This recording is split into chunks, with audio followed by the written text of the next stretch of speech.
مدینے میں حضرت ابو بکر صدیق روز رات کو جا کے اس کے گھر کا کام کاج کر کے آتے. کام بتاؤں کیا تھا اس کا؟ جاگ رہے ہیں آپ لوگ؟ اس زمانے میں نا لوگ باتھ روم گھر میں بنا لیتے تھے. شاید پرانے لوگوں نے دیکھے ہوں, وہ اس کے اندر ہی پیشاب پخانہ رہتا تھا. وہ آتے تھے ملازم تو وہ اٹھا کے باہر پھینکا کرتے تھے. وہ بی بی گھر کے اندر پیشاب کرتی, نابینا ہے, وارث کوئی نہیں. ابو بکر صدیق آتے, امیر آدمی, اور اس کا وہ پخانہ پیشاب اٹھا کے باہر پھینک کے آتے. پھر اس کے گھڑے میں پانی بھر کے لاتے, پھر اس کے گھر میں جھاڑو دیتے, پھر اس بوڑھی عورت کو کھانا کھلاتے, پھر اس کو خرچہ دیتے, پھر اس کو کہتے کہ فلاں آدمی کی تیرے پڑوسی کی میں نے ڈیوٹی لگا دی ہے, ضرورت ہو تو اس کو کہہ دینا. بڑے زمانہ خدمت کی. ایک دن حضرت عمر فاروق اس بی بی کے دروازے پہ چلے گئے, دستک دی. اس نے کہا کون ہے دروازے؟ کہا میں عمر فاروق ہوں, عمر بن خطاب ہوں. پتہ چلا ہے آپ لوارث ہیں, میرا دل کرتا ہے میں آپ کے گھر کا کام کاج کر دیا کروں. تو بی بی کہنے لگی نہیں, ایک بندہ آتا ہے کئی سالوں سے وہ کر رہا ہے, مجھے وہی ٹھیک ہے. ایک آتا ہے بڑے سالوں سے کام کرتا ہے, وہی ٹھیک ہے. تو حضرت عمر کہنے لگے میں نے بھی کام ہی کرنا ہے, کچھ اس سے کرا لے, کچھ مجھے موقع دے دے نیکی کا. کہنے لگی نہیں وہی ٹھیک ہے. تو فرمانے لگے میرے اندر کیا نقص نظر آیا ہے, اماں جی مجھے بھی ٹائم دیں. تو بی بی کہنے لگی نہیں وہی صحیح ہے. حضرت عمر جذباتی آدمی تھے, جلالی آدمی تھے. کہنے لگے میں نے کہا نہیں مجھے بتاؤ میں کیوں نہیں کر سکتا. تو بوڑھی اماں کہنے لگی تجھ میں اور اس میں فرق ہی بڑا ہے. کہا وہ کیوں؟ کہنے لگے اتنے سال ہو گئے اسے آتے ہوئے, اتنے سال.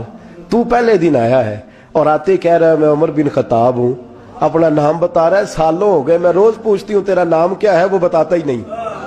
وہ کہتا ہے اماں میں کام صحیح کرتا ہوں تو نام کو چھوڑو, نام بتا کے کیا کرنا ہے. فرمایا یہ تھوڑا فرق ہے, اس نے اتنے سالوں میں نام نہیں بتایا اور تو پہلے دن ہی آگے کہہ رہا عمر بن خطاب ہوں. تو ابا جی کا بھی نام بتا رہا ہے, میں نے نہیں کام کرانا, مجھے وہی صحیح ہے. نام نہیں بتاتا, نوکری پوری کر جاتا ہے. حضرت سیدنا عمر فاروق فرماتے ہیں میں تہجد کے وقت جھاڑیوں میں چھپ کے بیٹھ گیا. کہتے مسجد نبی سے وہ شخص نکلا, چہرے پہ نقاب, پیروں سے ننگا, اور میں نے اس شخص کو خرامہ اس بوڑھی عورت کے گھر کے قریب جاتے دیکھا. تو پیچھے سے جا کے میں نے کہا او مسافر چہرہ تو دکھا. تو کہتے ہیں چہرہ اٹھایا تو ابو بکر صدیق تھے, صدیق اکبر تھے. حضرت عمر فاروق فرماتے ہیں میں نے کہا تو جوتی کو اتار کے آتا ہے؟ تو کہنے لگے جوتی سے جب چلتا ہوں تو پیروں میں آواز پیدا ہوتی ہے, جوتے کی وجہ سے. پڑوسیوں کو تکلیف دینے کا مقصد تو کوئی نہیں نا. اور فرمایا جب جوتوں سے آواز پیدا ہوگی تو گلی محلے والے پوچھیں گے ابو بکر کدھر جا رہا ہے, تو میں نیکی کسی کو بتانا نہیں چاہتا. تو فرمایا ابو بکر کب سے آ رہے ہو؟ فرمایا چھوڑ عمر, بس دعا کر رب میرا آنا قبول فرما لے. تو دعا کر سرکار کی بارگاہ میں حاضری صحیح لگتا ہے, چھوڑ میں کب سے آ رہا ہوں, کس وقت سے آ رہا ہوں, اس مسئلے کو چھوڑ. تو یہ دیکھ پانی پر نسویلیاں رنگا رنگ کڑے, پریا اس دا جانی ہے جس دا توڑ چڑھے. یہ بات آپ نے درجنوں بار سنی ہے, لیکن اس پر غور تو کرو میرے دوستو. کہ حضرت عمر فاروق فرماتے ہیں جن دنوں تبوک کے لیے میرے نبی نے اعلان فرمایا میرے حالات اچھے تھے, ابو بکر کے اچھے نہیں تھے. مالی حالات کمزور تھے, کچھ مسائل تھے, میرے اچھے تھے. میری سرکار نے اعلان فرمایا کہ پیسے دو. فرماتے ہیں چونکہ میرے حالات بھی اچھے تھے تو میں نے کہا اس دفعہ پہلا نمبر میرا ہی ہوگا. فرماتے ہیں آدھا مال گھر کا, یہ بھی بڑی دلیری ہے. کتنا بولیے؟ اتنے تو ابے نو نہیں دس دے ساڑھے کو پیسے کنے نے, کہتے ابا جی مانگنا لین, والد صاحب کو نہیں بتاتے, ہماری جیب بکھری ہوتی ہے, ایسے ہی نانا کو مانگی نہ لے. آدھا مال حضرت عمر فاروق فرماتے ہیں آدھا مال میں نے بانٹ کے حضور کی بارگاہ میں, اور ساتھ میرا ارادہ ہے کہ ابو بکر آج میں نہیں تجھے آگے گزرنے دیتا. فرماتے ہیں مال پیش کیا, تھوڑی دیر گزری تو ابو بکر بھی آ گئے. اور منظر کیا ہے؟ کہتے ہیں انہوں نے قمیض پہنی ہوئی ہے بوریے کی, سر پہ ٹوپی کوئی نہیں, پیروں میں جوتا کوئی نہیں. سر میں ٹوپی کوئی نہیں, پیروں میں جوتا کوئی نہیں. کہتے ہیں ابو بکر صدیق آئے, سب کا مال آیا, مصطفیٰ کی بھی اتنی توجہ نہیں تھی, پر جب ابو بکر آئے تو میں نے مصطفیٰ کریم کے انداز بھی بدلے ہوئے دیکھے, اس شخص کے آنے پر بدلے ہوئے دیکھے. فرماتے ہیں میرے رسول پاک کے سامنے ہر چیز ابو بکر نے قدموں میں ڈھیر کر دی, اور ڈھیر کر کے نا چیزیں رکھ کے تو فٹافٹ پچھلی سائیڈ پہ, کسی کو پتہ نہ چل جائے, پچھلی سائیڈ پہ حضور کے. تو حضور نے کہا ابو بکر سامنے آنا, گھر کیا چھوڑ کے آیا ہے, گھر کیا؟ بابا بولے شاہ صاحب کہنے عشق تیاگ دو ایک برابر, پر عشق دا سیک ودھیرا